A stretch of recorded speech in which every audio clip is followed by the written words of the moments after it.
काशी भाई, क्या हुआ रे बट्टी, क्यों चीख रहा है? काशी भाई, नाना ने आपके लिए नौकरी ढूंढ ली है। ना कर, खा माँ कसम। काशी भाई यकीन करें मेरा, नाना के बचे हुए सर के बालों की कसम।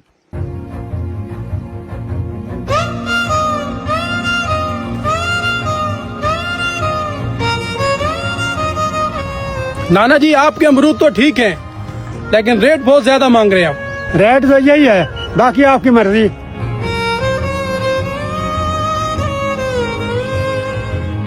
नाना, तूने मेरे लिए नौकरी ढूंढ ली? हाँ बेटा, और ले चलूँ आपको।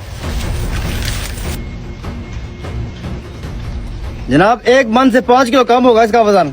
चलो ठीक है। हाँ भाई किसका है? 20,000 ले जाओ इसका।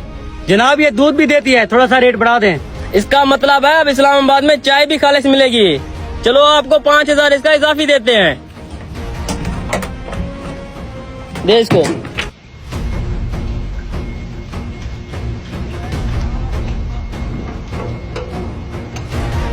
तुम्हारा गधा छोटा है, 5,000 मिलेंगे। ये लो। हाँ बाबा जी, आपका क्या काम है? बेटा मैंने भी अपना गधा बेचना है।